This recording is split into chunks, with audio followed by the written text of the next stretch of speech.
So ayan mga idol, isang magandang hapon po sa ating lahat. Isang masayang pagbabalik naman sa ating munting channel.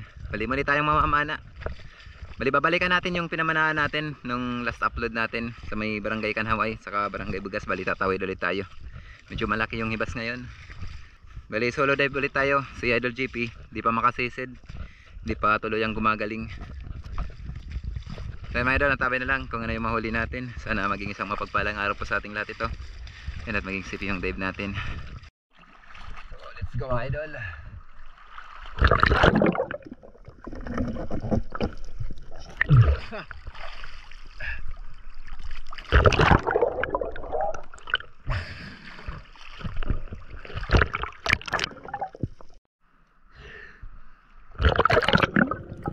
So welcome back mga idol sa ating panibagong paninisid sa araw na ito. First dive po natin sa itong bahura. Ito yung bahura na una nating sinisisid bago tayo tumawid sa may barangay Kanhaway. Itong bahura nga pala mga idol, ito yung bahura na napanaan natin ng Samaral ng mga previous video natin, yung grupo ng mga Samaral. At dito, maswerte tayo mga idol kasi muli na naman natin na datnan itong grupo nila. Dito, binalak ko sana na makadouble sa isang tera. Kaso, hiwa-hiwalay. Ayaw sila magdikit-dikit. Natakot ako siguro madouble. Kaya tumira na lang ako dito ng isa.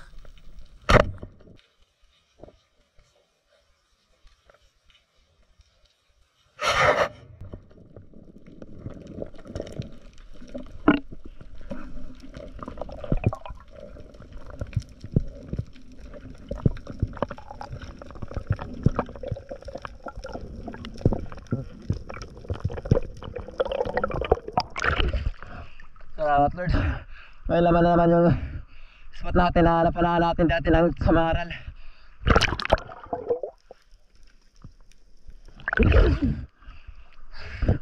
Hinihintay ko sana na makadouble tayo kaso parang ayaw sila magdikit-dikit.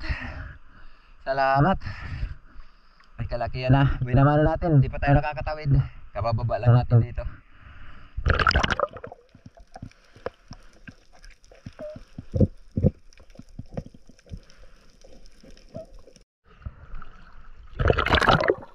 At dito mga idol, sa pangalawang dive po natin, dito na tayo sa pinakasapaw ng barangay Kanhaway. Nakakita tayo dito ng dalawang ilak na nasa labas. Kaya daan-daan natin itong binaba. Dito habang pababa tayo, palayo naman ng palayo yung dalawang ilak, may pagkamailap hanggang sa pumasok ito sa butas. Dito hinayaan ko muna yung dalawang ilak na pumasok sa butas. Dumiretso na lang ako dito sa pagsilip sa biyak na bato na ito. Dito pagsilip po natin, may kita kong dalawang ilak din na palabas. Kaya umatras tayo ng konti para pumisto ng maayos. At dito papisto natin, lumapit sa atin yung dalawang ilak, may pagkamaamo.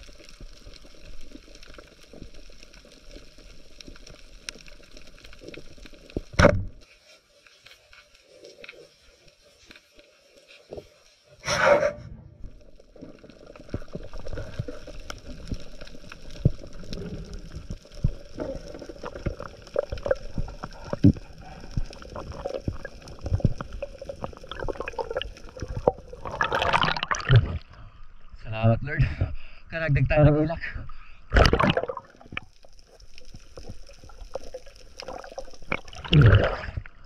Napakaamo. Talagang lumapit sa atin ng tudong-tudo. Ilak or daloy kung tawagin ito sa amin. Muntik ng mga barbecue.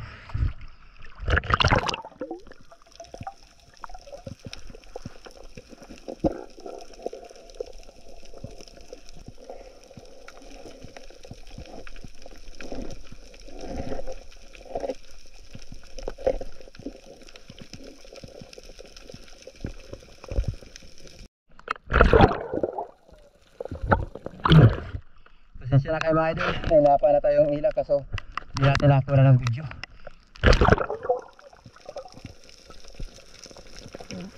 Kinala na natin agad, baka takasan pa tayo. Biglaan kasi, biglang sumalubong sa atin kaya tinira ko na. Yan, nakakatatlong piraso na tayo, dalawang ilak tapos isang Samaral.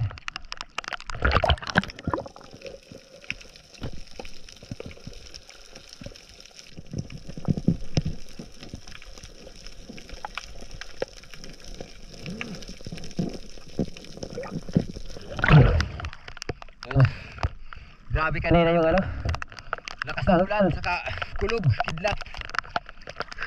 Buti ngayon at yun, kumalma na. So another dive naman po tayo mga idol. Bali dito na tayo sa may mga bahura.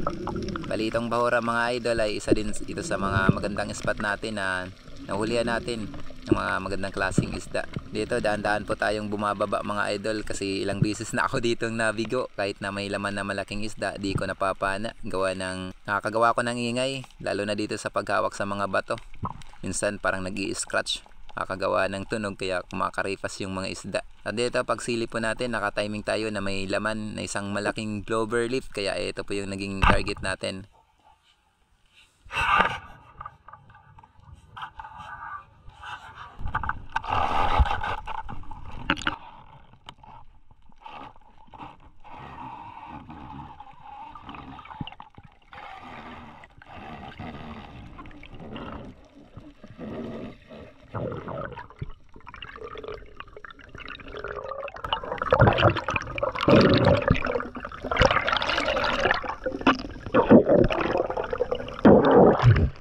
Thank you Lord. Nakakala tayo clover leaf.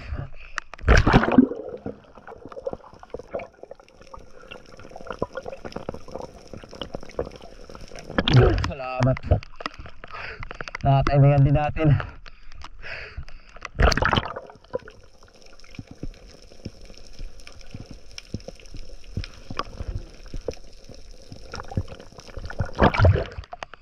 Nakakapagod.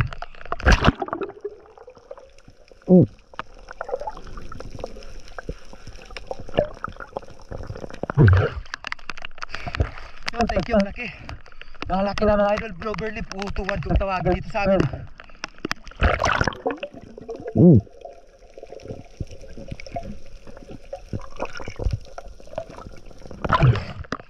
Thank you.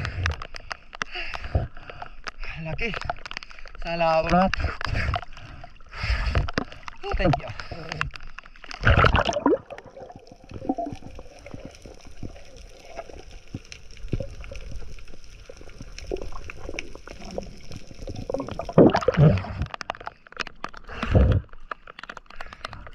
Napakalaki. Kapalangan na ala. Lips.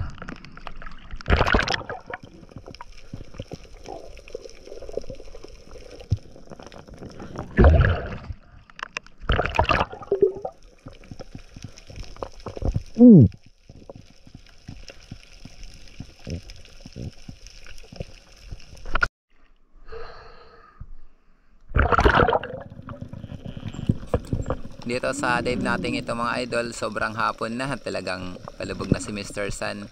Pero nagtry pa rin tayo na sumisid. May nakita kasi tayo ditong grupo ng mga pang-ihaw, yung mga yellowtail unicorn fish or bayarungon. Kaya agad natin itong binaba. Pag ganitong oras kasi mga idol, nagro-grupo na yung mga ganitong klaseng isda. At ang kagandahan pa, may pagkamaamo nila kumpara sa mataas pa yung araw. Dito baba natin, agad tayong dumapa dito sa may batuan para mapalapit natin itong grupo nila.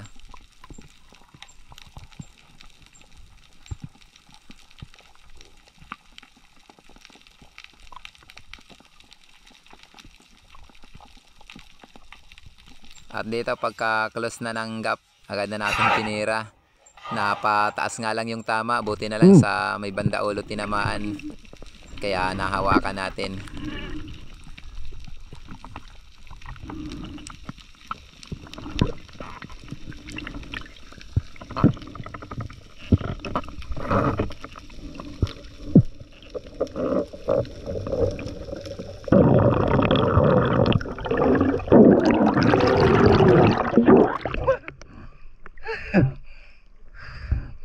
Wala, headshot.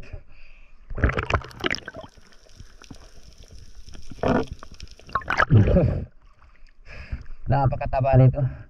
Yun, thank you Lord. Huli tayo ng pang-ihaw. Ito yung sura na unicorn na hindi lumalaki. Yellowtail unicorn fish o barayungan.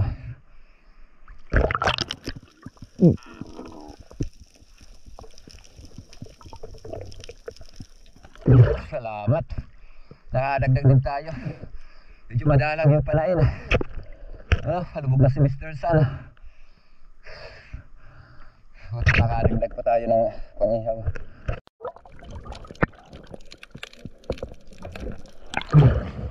So ayan mga idol, kapagilid na tayo.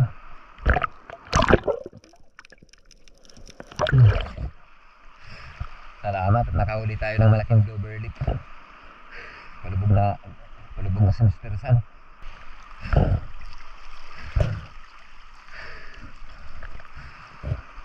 So ayun mga idol, bali antabay lang tayo sa bahay.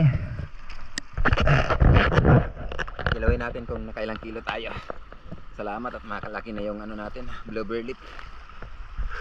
Gagawin tayo ng uwi kasi malayo-layo pa yung lalakarin natin. Pero ayos, solid din yung adventure natin. Kahit medyo ilang piraso lang, malaki naman yung bloober lip natin. A few moments later. So ayan mga idol, bali dito na tayo sa bahay. Ito na yung mga nahuli natin. Kahuli tayo ng 5 piraso, 2 ilak, samaral, tapos yung pangihaw. Sarap niya na pangihaw. Tapos itong malaking bloober lip. Salamat nakahuli tayo ng malaking bloober lip. O tuwad kung tawagin dito sa amin. Yan, masarap din ito, malaki na. So patulong tayo kay Kuya Obit.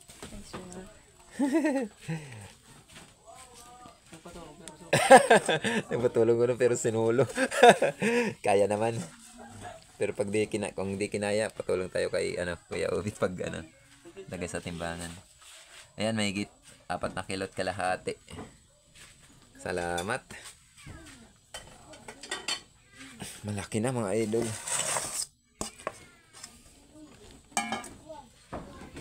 Ito naman yung ilak natin. Ito yung na-barbecue. Yan, 0.8. Itong isang ilak natin medyo mas maliit ng konti ito. Ito yung hindi natin nakakuha ng video sa pagpana. Ayan, 0.75.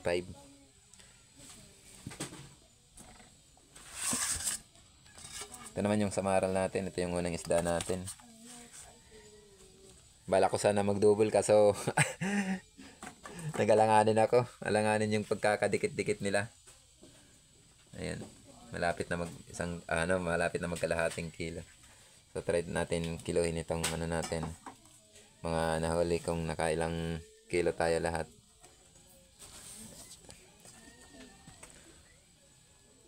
Ayan. Malapit na 2 kilot kalahati. Tapos dito 4 na kilot kalahati. Malapit na 7 kilo yung mga nahuli natin.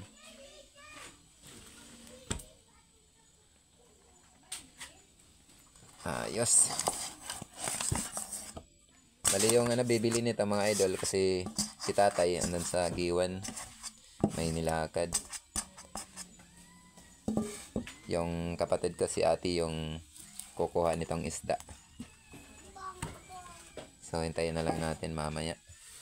Magtra-travel pa yan. Bali yung ipang-uulam natin, itong pang-ihaw. Sarap to pang-ihaw. Tapos itong samaral at isang ilak. Itong maliit. Tara kasi hanggang bukas. 1 kilot kalahati yung pang-ulam natin. Yan, may pang-sabaw tayo, tapos pang-ihaw.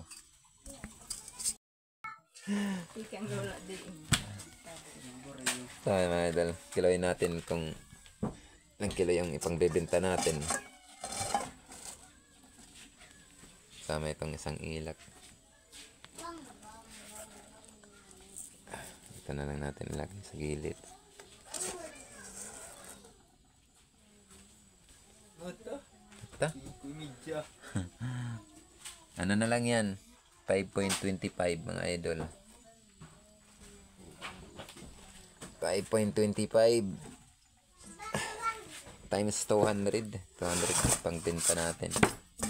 Yun, may 1,050 tayo. Ayos na. So hintayin na natin yung buyer. A few moments later. So ngayon mga idol, bali dito na yung buyer natin, si ate. Siya yung kukuha ng ano natin. Okay. Yung may channel na may Star TV Vlog. Okay. Yan, supportan pa natin mga idol yan. Oo, sira pa naman yung cellphone. Nasira yung cellphone ni ate. Minsan lang nagbubukas. Siya yung kukuha ng isda natin. Okay. 1,050 pesos, Nunoy. Opo. Okay, ito. Yan. 1,050. Wow, thank you, thank you. Ito yung benta Makakaulam na natin mga tayo. idol. Oh. Yun. Bale mga idol, pag dito si tatay yung yung umaangkat sa atin ng isda. Nasagiwan si tatay. Si ate yung kumuha. Okay, Ayos na. ako muna ang kukuha para magkaulam naman kami. So yun mga idol, Hindi kami nakapangulo. antabay na lang tayo sa yun, next upload natin. Maraming salamat po mga idol sa inyong walang sawang pagsuporta at pagsubaybay.